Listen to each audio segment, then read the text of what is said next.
Welcome, everybody. We are just going to wait for a few more attendees to pop in, and then we are going to get started on the presentation today.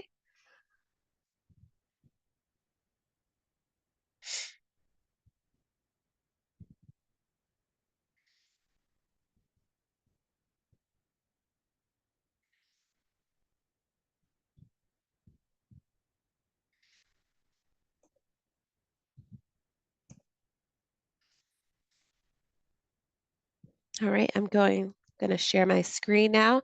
Can everyone see the presentation? We are going to begin.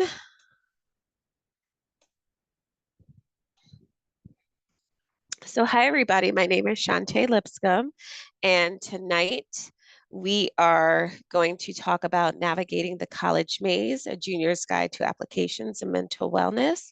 Ms. Estrada, would you like to take over for the next slide, and then I'll resume? Okay, hi, welcome everyone. My name is Antonia Estrada. I'm the program coordinator at Uprooted Academy. Thank you for joining us tonight or this afternoon, depending on where you're joining us from. So again, it's Shantae, our expert facilitator, who will be leading the workshop. As she mentioned, it's specifically for juniors to guide them through the application process as juniors are showing the process now, and to stay sane while doing so. Uh, just a few words about Uprooted Academy for those of you who aren't too familiar with us. So our mission is to alleviate the anxiety and confusion around the college selection application process by offering high quality and relatable programming to meet low-income first-generation students of color where they are at. So programming such as this webinar and upcoming webinars to help students who might not have the resources to find and apply to colleges on their own. So we're really happy that you're here, and we hope to be able to answer all your questions. So Shantae will be presenting. Please put any questions you have in the chat, and she can address them at the end of the presentation. So please just include them in the chat, and she'd be happy to answer them at the end of the presentation. We'd also ask that you, at the end of the presentation, please fill out a survey. You'll see it pop up on your screen, I think, when you leave, and we'll also be sending it in a follow-up email tomorrow. Your feedback and opinions are important to us because they help us improve future workshops. So we want to hear from you what you need from us to help you in the college selection application process. And by filling out a survey, you'll have a chance to win a $25 gift card. So that's really helpful for us. So now I'm going to turn it over to Shantae so that she can start her presentation. All right. Hello, everyone. Again, I'm excited that you all are here. I hope that this presentation answers some of your questions and helps put some of your anxiety or stress surrounding the college application at ease. All right, so today we have an agenda. I love a good agenda. We're going to start off with introductions and talk about why you should probably start early and starting working on your college applications as a junior is perfect. Then we're going to discuss understanding the college application timeline, building your college list, and crafting a standout application, as well as managing stress and mental wellness.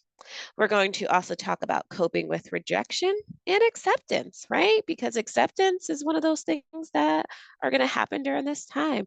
And then we'll wrap up talking briefly about financial planning for college. All right, so just introducing myself again. My name is Shantae Lipscomb. I live in Connecticut with my husband, two daughters, and two pit bulls. I graduated from UConn in 2008 with a BA in sociology.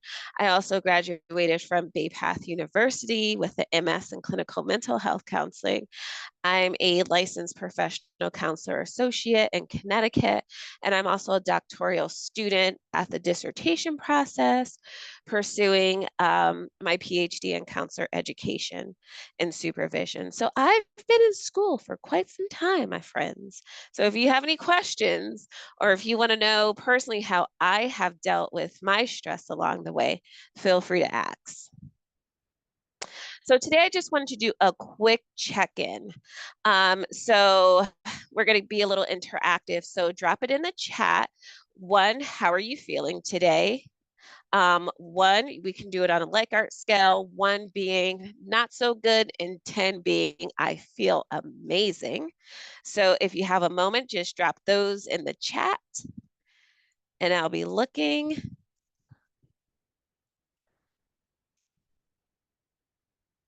7, okay, some 3s. All right, that's okay. And also, so number 2, we got a few 5s in here. While we're waiting for everyone to add their insights in, drop in where you're from. So if you're from Connecticut, like I am, or New York, like Miss Estrada, or LA, just drop it in the chat where you're from. Okay, Maryland, New York. All right, Las Vegas, welcome. Hollywood, Florida, welcome. Maryland, oh, got some East Coast over here. A lot of East Coast folks in the chat today. I appreciate that. And while we're, oh, you're welcome, Maria. And the next question is, have you started the college application? You can drop in the chat A for yes or B for no. Okay. And another thing, can everyone, I didn't include it on my slide, but um, let us know if you're a sophomore, freshman, junior. Let us know where you stand. Okay, junior, perfect. Perfect. Perfect. My son is a junior. Great. Chad is a junior. So looks like you all are at the right place at the right time today. All right. Thank you for participating. All right. So why start early, right? Let's think about this. What if you waited until you were a senior to start this college application process? Would that be good? Let me go back. Would that be good? I don't think so. No, no, no. So starting early is going to be very, very pivotal. And being a junior is really where you get to see, like, hey, what this college process starts to look like, right? And the earlier the start, I I am a firm believer that the earlier you do things, the better, because it reduces your stress, right? When you're going through the college application process, your parents are involved in this as well. And so if they're involved, could you imagine the two of you or the three of you, how many ever stressed all at the same time? I don't think that's good. It's good for no one. Right. So the earlier the start, the more time that you have and the more stress that can be reduced. Right. So more time allowed for reflection and improvement. So say if you are working on something such as your personal statement, um, or your personal essay, and you're like, ooh, I don't know if this sounds right. Being a junior, you still have more time to make changes before you actually have to submit that with your college application. Starting early provides an opportunity for thorough research and exploration, thorough research on the colleges that you want to attend, thorough research on figuring out, well, what is best going to fit me, right? You can explore these things. You have time to go on college tours. Whereas if you were to have started this process as a senior, you probably wouldn't have had that much time to get any of this done. And again, that just increases anxiety symptoms. And that also makes you feel stressed and overwhelmed.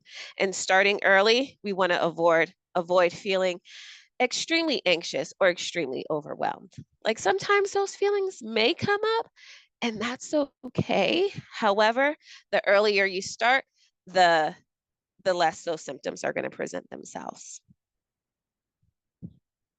And along the way, if you have any questions, please just drop them in the chat or the Q&A.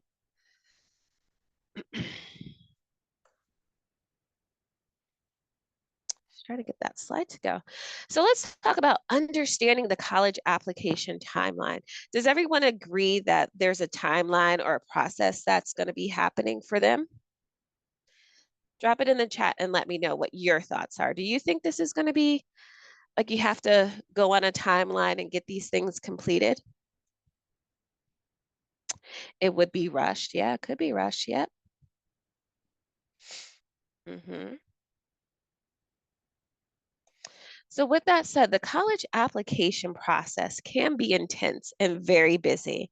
And as you begin your college application process, right, I'm a firm believer in taking a break, breathing, right? This is going to be something that you're going to have to work through so that you don't feel rushed, so that you feel slightly relaxed when you're actually doing it. So, when you have that application on the front of your screen, or even if you are using a paper application, right? Just look at it and breathe before you even do anything. Step number one is just pausing, is how I see it. And then read through the application before you start actually filling it out. Ask for help. That's why we have guidance counselors, your parents, maybe a trusted teacher or another community member that you feel comfortable working with on these documents. But take your time, read through it. Do not rush, okay?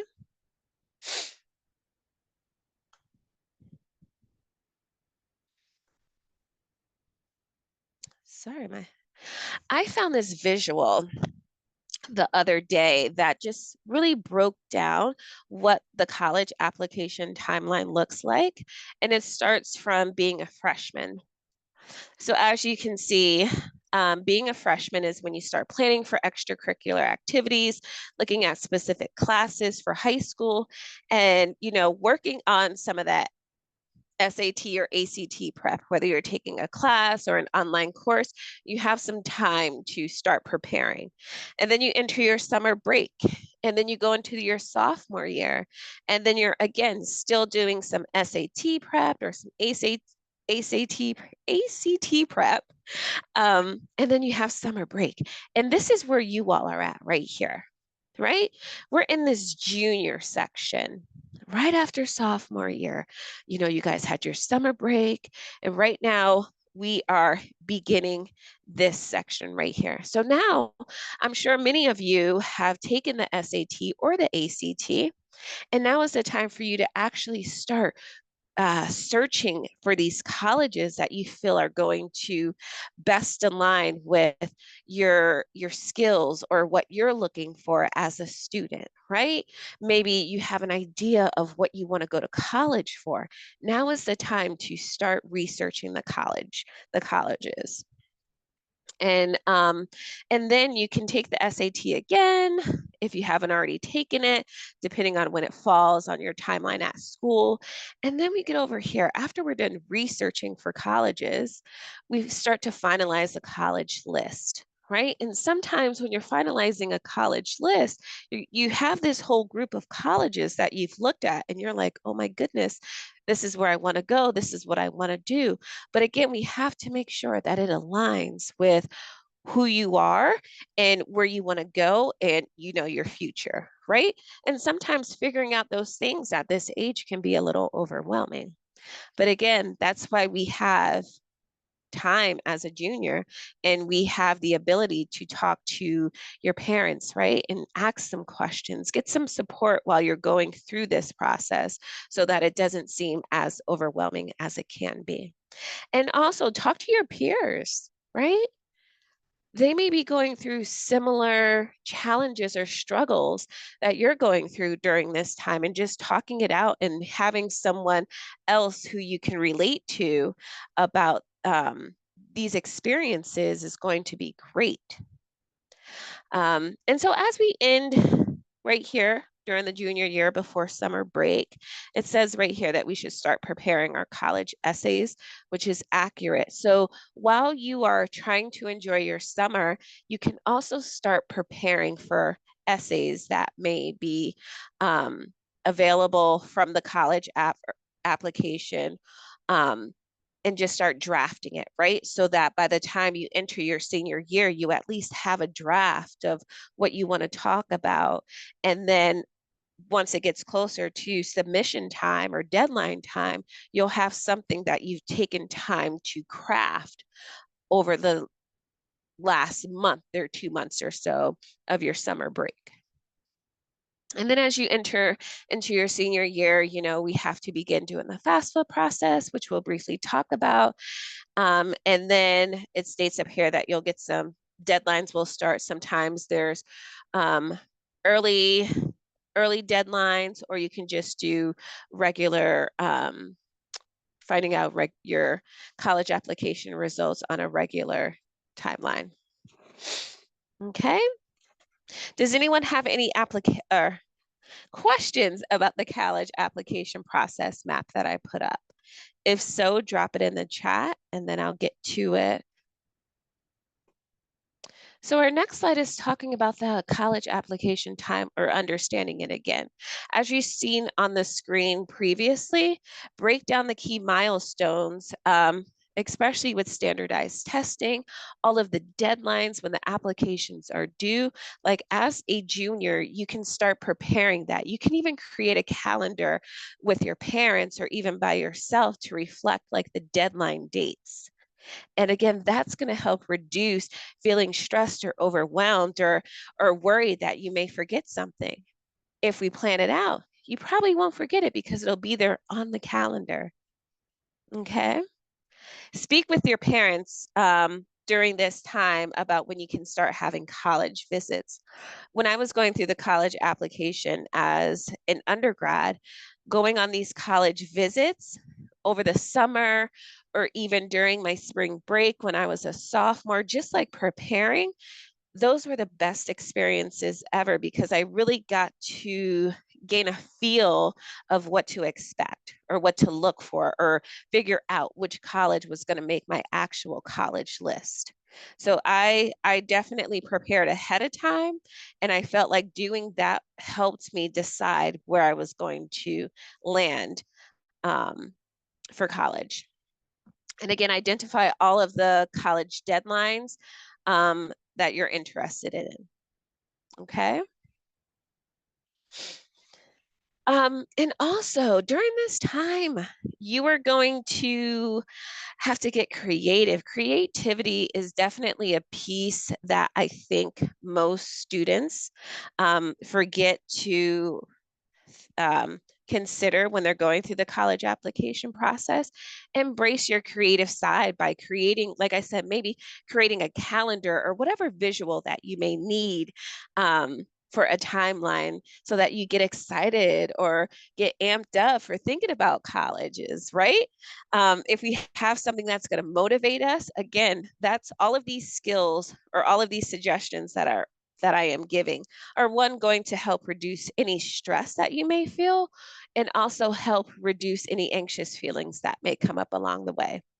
And, as you're considering creating this timeline, right, you can even do this as a group with your friends. I'm all about doing some group work sometimes. You guys can write down your interest, right? You can write down, all right, am I doing this in a great timeline for myself? When am I gonna give myself a goal? Like you can really break it down and get really creative with the process while involving your friends or your peers and even your family if you wanted to do it with them. This image right here is another graphic about what to do as a junior during this time. So one, start creating your college lists as I've talked about several times. Identify your preferences, potentially your major. Anyone in here know their major yet for school? If so, drop it in the chat.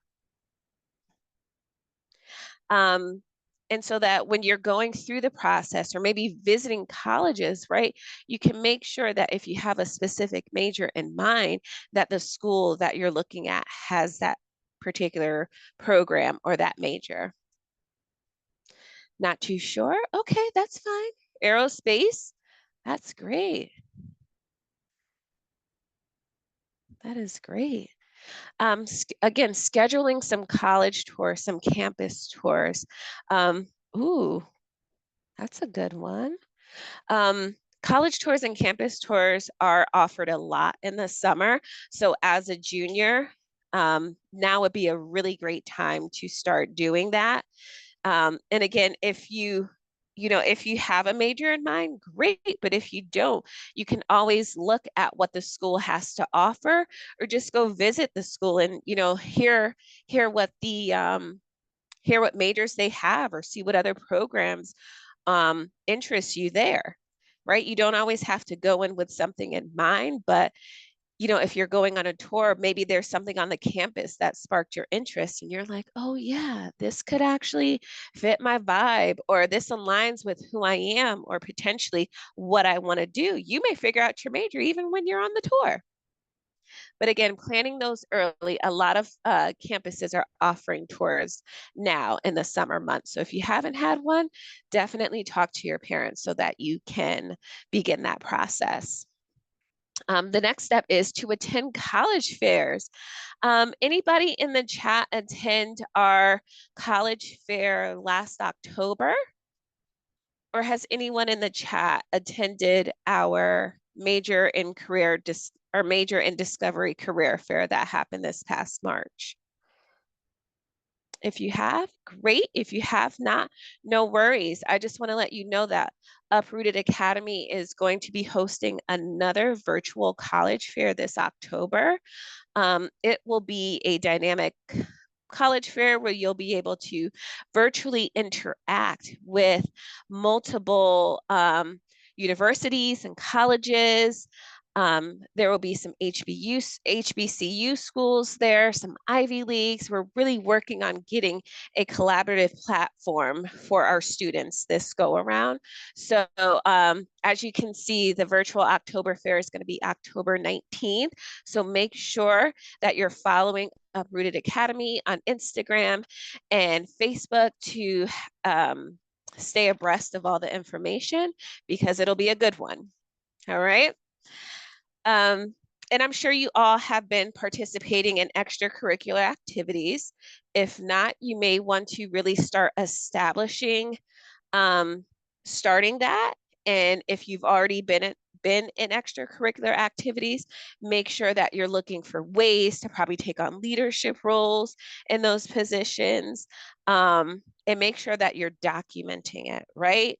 Whether it's taking pictures or even having like the chair or the coach of the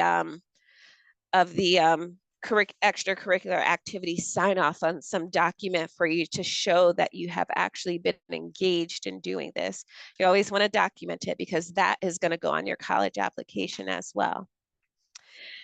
Again, preparing for the college applications. Is everyone familiar with the Common App?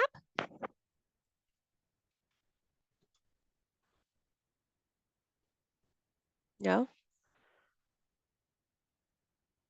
Okay.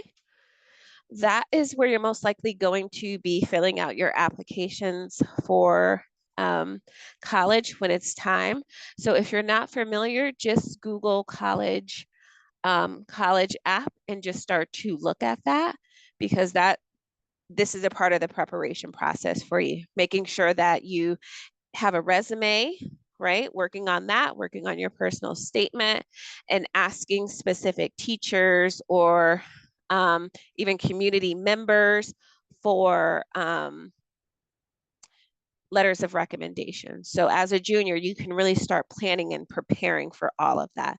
And again, the earlier you plan, the less that you will feel stressed or anxious as the time gets closer. Okay.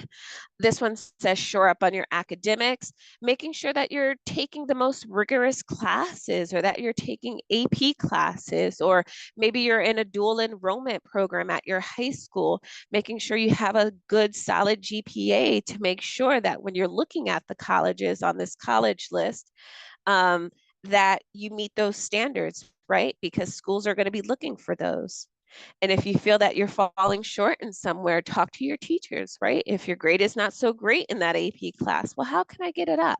Right now is the time to start having those conversations and being transparent with yourself about, all right, if I want to go to college, this is what I need to do. This is how I can make things better for my future. Um, as I've noted, document when it's time to take the SAT or the ACT. Um, if you've taken it or have taken a practice, can you drop that in the chat? Because that's also important. Okay, we have one who took it. Okay. Ooh, good job. Good job. And our next thing, and sometimes I find that this is the most stressful piece of it, is focusing on finances. So you want to make sure that you fill out the FAFSA and start applying for at least scholarships. And if you check on our Uprooted Academy site, you'll see that we have a list of scholarships. We always try to keep that list updated and going so that we can make sure that we're giving you all the most updated information about scholarships that are available, along with the deadlines. And, most importantly, discussing money and how you're going to afford college with your family, right? So that everyone is on the same page and they have a clear idea of what it will look like for you at this time. And that's one of the hardest conversations to have. But if you are actively working on building your college list and looking at colleges, right? The information of the tuition costs will be available on the site so that you can start making decisions around that and start planning for financial components. All right, so I've been mentioning building the college list, right? What does that even mean? Does anyone know what building the college list means? Oops, no, maybe not. Sorry, I'm trying to get to the chat, but if not, no worries. So when you're building your college list, right, we're going to be looking at, um, you know, the academic programs of interest, the location. Location plays a large factor sometimes. Do I need to go out of state or do I need to stay close from home? The campus culture, right? Just to name a few things, as well as whether or not the campus is really going to match me or match who I am. You should start to think about using some various college resources or research colleges that are talking about what it looks like for you, right? Look up websites that specifically talk about college. Find guidebooks. Um, Attend college fairs. The individuals that will be at the college fairs will specifically talk about um, you know what the school is like, the environment, the student population, all of those types of things. And knowing that information will help you decide if this college is a right fit for you and if it deserves to be on your college list. Okay, someone raised a hand. Okay.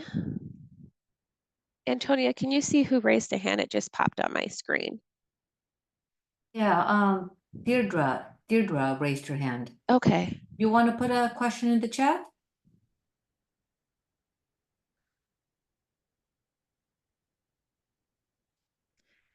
I'll just move on while we wait for that. Okay, yeah. If you have a question, please put it in the chat. Unfortunately, since this is a webinar style session, we can't hear you, but please put any questions you might have in the chat. So after we start to develop and build our college list, right, we can start the process of crafting a standout application. Um, and crafting an application can be a challenge. And it may make you feel anxious, uncomfortable. And if this happens, as a therapist, I'm a firm believer in one, engaging in mindful meditations.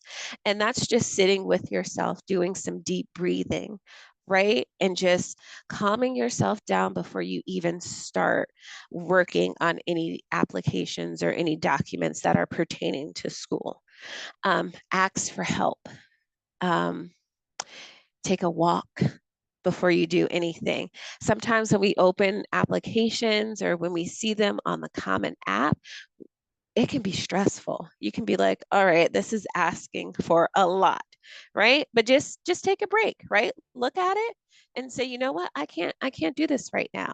And guess what? If you can't do it right now, it's still going to be there when you come back. Go do something that's going to relax you and calm you down, and then come back with a clear mind. Um, I'll share with you when I was completing my application for Walden University for my doctoral program. One, that was stressful, but two, when I saw the amount of information that was being asked from me, I had to pause and just read the emails, look over the application, and say, you know what? I'm not going to respond to that right now because I'm feeling anxious. So, what did I do? I took a walk. I went to the park with my kids, came back, relaxed myself, and later that evening, I put on a lovely lavender scented candle and just got to work. Like I had to create an environment and space that was going to make me feel mentally well and comfortable before I could even start working on the application. So when you're crafting a standout application, right, you want to prepare yourself. We already know that you're going to have to do some writing. We already know that you're going to have to work on getting letters of recommendation. And we already know that you're going to need your list of extracurricular activities readily available, right? So in your state as a junior, start preparing those things. As I mentioned before, when we looked at the timeline, just start preparing, right? Ask one of those teachers that you have a really great relationship with now to draft that letter of recommendation. Don't wait to the last minute because they may not be available or they may be working on multiple letters of recommendation and they don't have the space or the capacity to write you one anymore, right? So start now. Um, as you're preparing your essay, right? Do it, start working on it this summer. Have somebody look it over, you know, add some more information if they're like, well, maybe you should change this or that. Give yourself enough time to prepare for having multiple drafts so that when it comes time, you are ready to submit it. And again, working ahead of time will one, reduce any stress and reduce any anxious symptoms. Okay. And as I mentioned before, with the list of extracurricular activities, make sure that you have some form of documentation. If it required a sign off from the chair of the extracurricular activity, make sure that they have signed off on whatever they needed to sign off ahead of time so that when it's actually time for you to prepare these applications, that you are not rushing. Rushing will increase stress. Rushing will make you feel uncomfortable. So just prepare early. And as I've mentioned here, just being prepared, less anxious. Um, and it just really helps you know that, hey, I've already got these things checked off on my checklist. And throughout this entire process, I cannot stress enough of the importance of taking breaks. Breaks are okay. Breaks are important. Sometimes working on these applications, they can take a toll on your mental health. But if we make sure that we're inserting breaks, making sure that we're engaging in some form of self care, making sure that we're asking for help, we'll be able to stay grounded and we'll be able to focus on what we actually need to complete for these applications. All right, so now we're going to talk about managing stress and mental wellness during this process, okay? The first thing is talking about coping with rejection. As you really get into the college application process, and maybe you decided to do early decision, right? And you were rejected, and you're like, oh my goodness, I don't understand why I was rejected, right? Please keep in mind that rejection is not personal.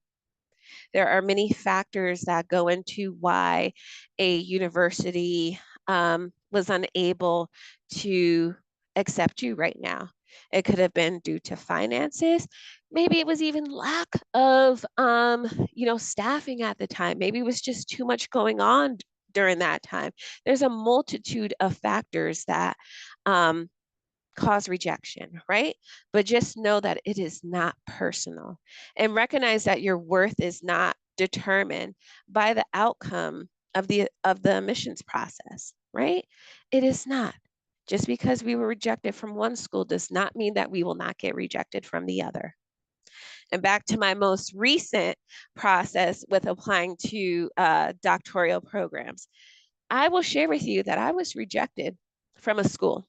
I applied to two doctoral programs. I only got into one. I was rejected from the other. And I tried to reach out to the admissions counselor that I was working with just to gain some insight on, you know, what it was. And she told me at the time that she could not give me any information. So I took that a little personal. My feelings were hurt, but I had to let it go. And I had to think about, all right, well, maybe this wasn't the right fit for me, right?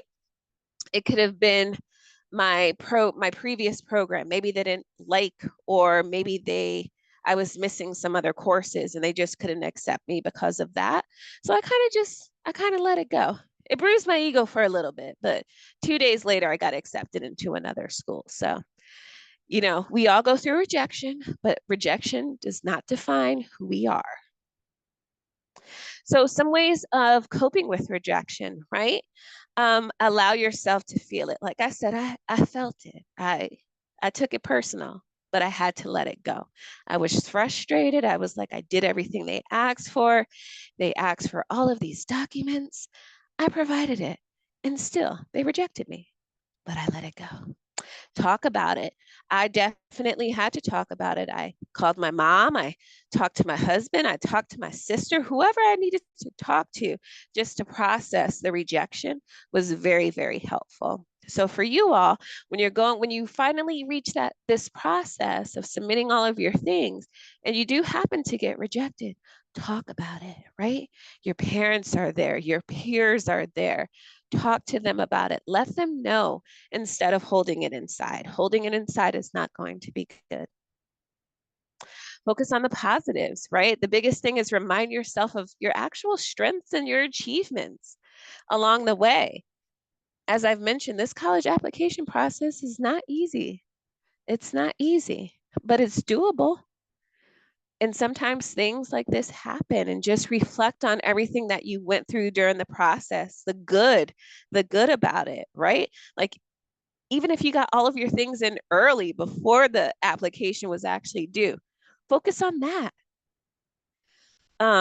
Explore your options, right? Consider alternative pathways, such as attending a different college, potentially taking a gap year if that's what you feel that you need to do.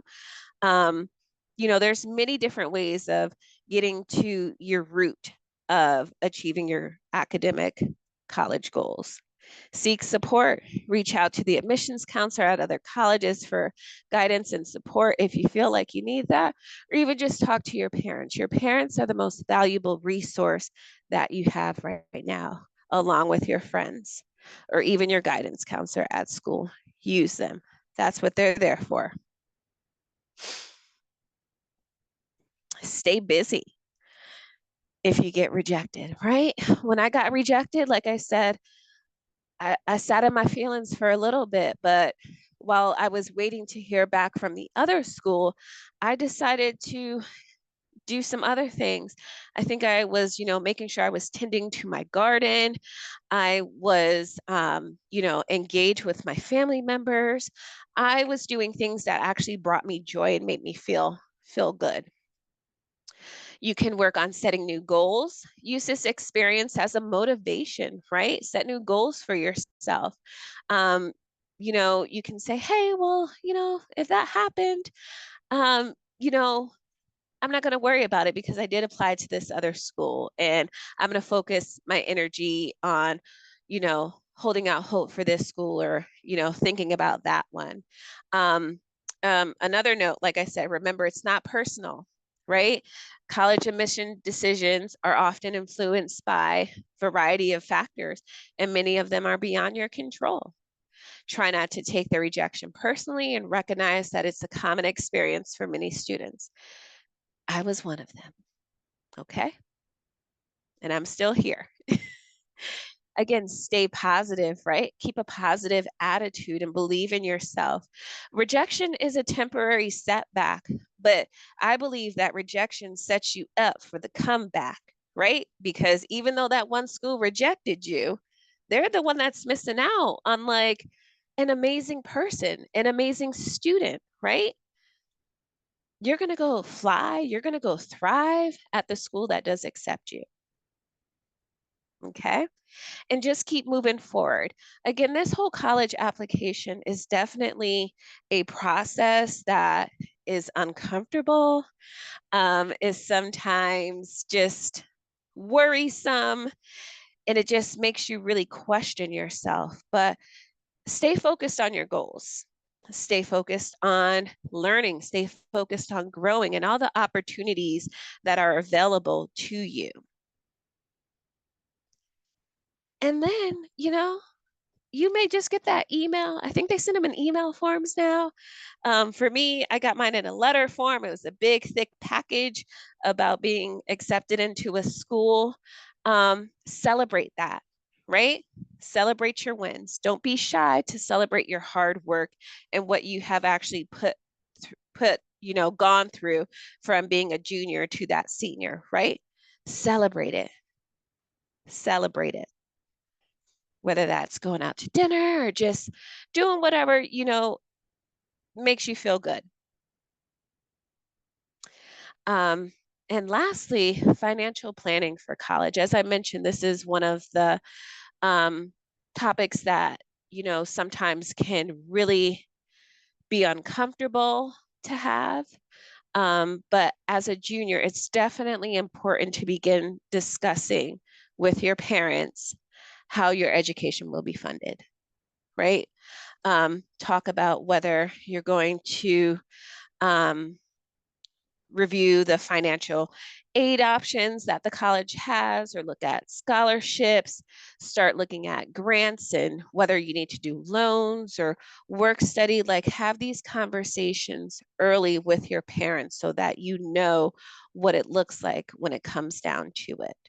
Because you want to make sure that even though you have gone through filling out all the applications and doing that, that you have money to um, pay for school, right? You went through all of the hard work and now we have to make sure that we can afford it. So, one of my suggestions is just having those transparent conversations early, completing the FAFSA and other financial aid documents early, talking to the financial aid office if you find out that you need to do that. But also check out the UA website because, as I mentioned prior, we have scholarship options that are available to students. So that will be a great resource for you to use right now if you're really starting to look at um, paying for college and what that will look like. So just preparing early. So that concludes my proportion of the presentation. Um, my biggest stressor, as I mentioned, is starting early. We want to reduce your stress, your parents' stress. We want to reduce your anxiety. We want to make sure that as you're planning your college application journey as a junior, that you have these steps and you have these skills to know that starting early will help reduce any of these other symptoms that I'm experiencing. Okay. I think I think we have some questions now. All right.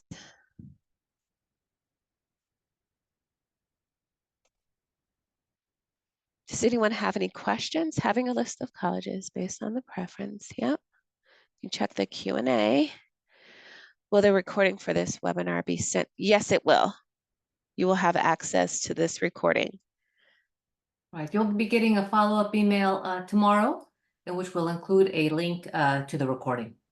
And also the survey too, in case you're not able to fill it out. But I'm gonna actually put that in the chat, the link to the survey.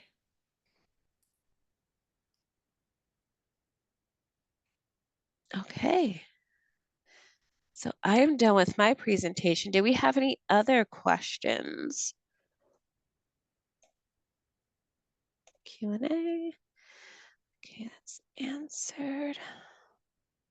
I know we had some questions come in about, and this was prior, it was about financial aid. And I think it was someone asked if their parents were married, if they both needed to contribute to the FAFSA form. And the answer to that is if your parents are married and filing jointly, then only one parent needs to be a contributor. But if your parents are married and filing separately, then both parents need to be a contributor to the FAFSA form. And then we also had a question about HBCUs that came in earlier. One of the suggestions that we would like to give is be persistent.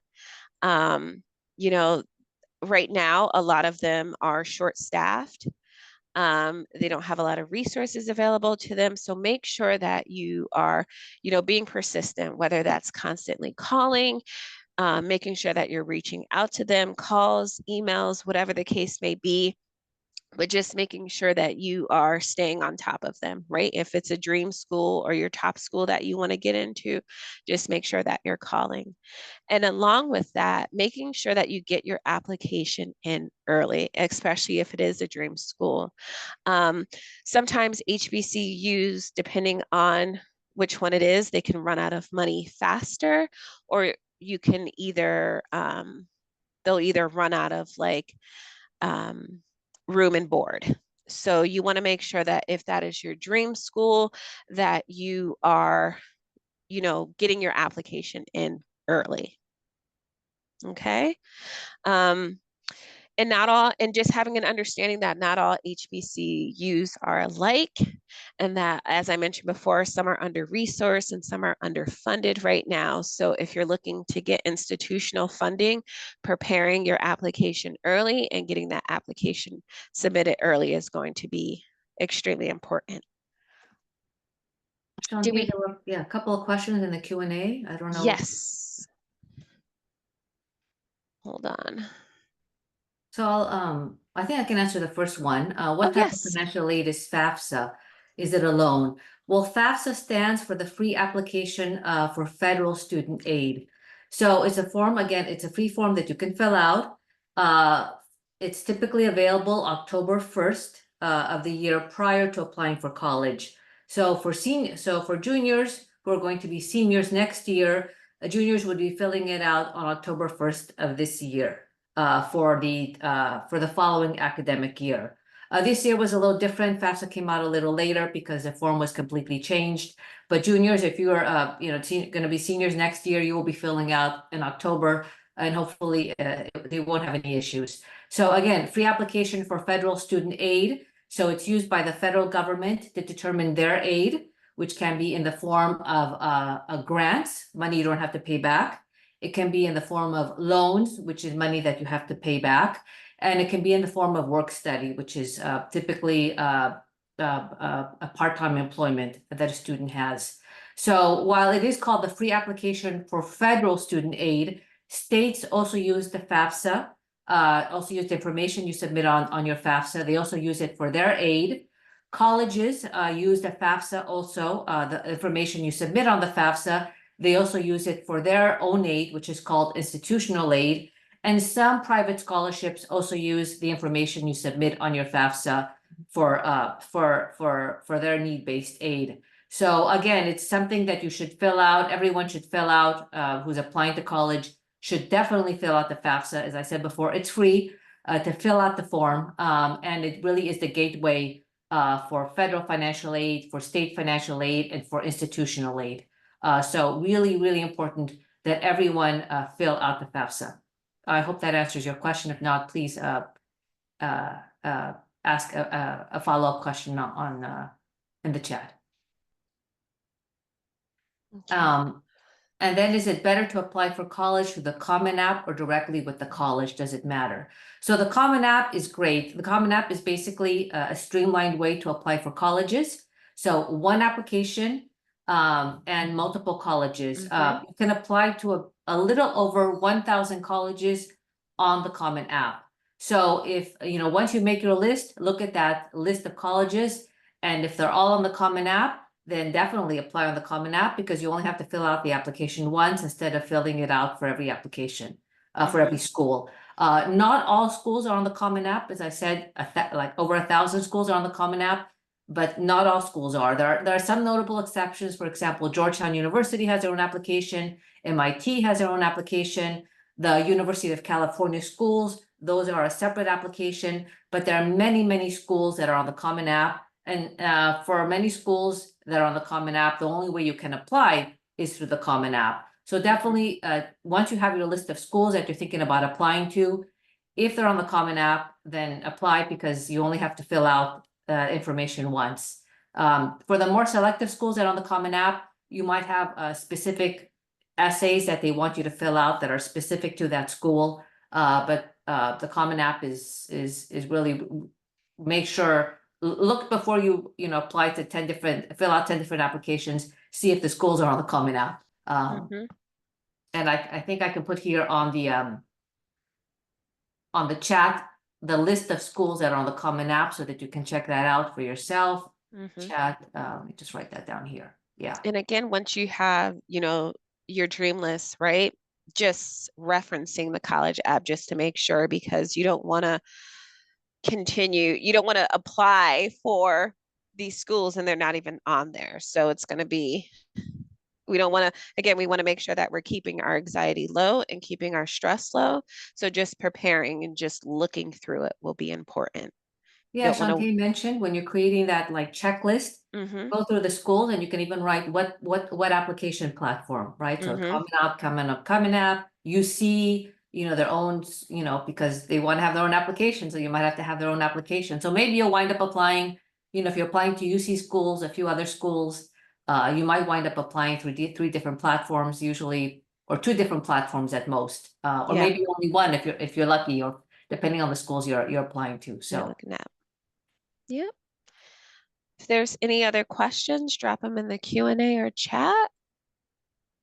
We'll wait for a few. Yeah, I'd be happy to answer any, Shantae, and I'd be happy to answer any questions you might have. But while we're waiting for that, I just want to thank everybody for attending tonight. And I hope you all were able to receive some valuable information. And again, this webinar is going to be, or has been recorded, and you'll receive the link tomorrow so that you can have the opportunity to look back through it. Shantae, I don't know if you can share the last few slides. Yeah, let me share it. Yeah. Yeah, just so we end. It like popped off. Yeah. Oh, here we go. Yeah. Here we go. Yeah, so as we end, and if you have any more questions, please put them in the chat. I really encourage you all to stay engaged with us, read our blogs for tips and tricks, follow us on social media where you'll get the latest updates as to what's going on with the Uprooted Academy, and come to our free events such as the one you're attending right now. And then just to mention our upcoming events, we have one this Thursday on fly-in programs, and just coming back to what Shantae was saying about visiting colleges and really getting a feel for the different types of college campuses. fly-in programs are 100% free programs that are offered by certain colleges for students to visit their campus. Usually high-achieving, underrepresented students. You can apply to one of these programs and you might have the chance to spend 2 or 3 days visiting a campus with everything paid for, travel, a room, everything paid Mhm. for. So, and by underrepresented, that means, the first in your family to go to college, if you're low income, if you're a student of color, if you're LGBTQ, or if you're maybe from a small town or a rural area, all that counts as underrepresented. It depends on the program's criteria, but generally all that would count as an underrepresented student. So that webinar, that session will be this Thursday in 2 days. And we're going to have two guest speakers, one from the Washington University in St. Louis and one from Tufts University. They're going to speak about their specific fly-in program. So if you're interested in this, these free opportunities, and they're specifically for juniors to visit the campus, in the fall when you're a senior. Please register and attend this session. And then Shantae will be facilitating another session in a month on May 30th for seniors and their parents to help manage the transition from high school to college. So those are the two upcoming events we have. And we also have an event that will be very useful for juniors on June 13th. You don't see it here, but you can see it on our website. On June 13th, we're going to be having a session on the personal statement. So if you would like to get a head Mhm. start on your personal statement, and the summer is a great time to do so, please attend our session. We can give you some information and to help give you a head start on writing that college application essay. And so I think the last slide is just a thank you for joining us Yeah. today. Please fill out the survey. I think I put it in the chat. You'll also be getting up in a follow-up email. As I said, we really want to hear from you. What kind of programming would you like us to provide for you to help you through the college application process? So I think that's it from us. Yeah. Yeah. And any other questions? I don't Okay, see Connie any. nailed the question. Okay. Okay, an athletic question. Okay, perfect. All right, everyone, thank you and have a wonderful night. And we hope to see you on Thursday. Bye. Good night, everyone.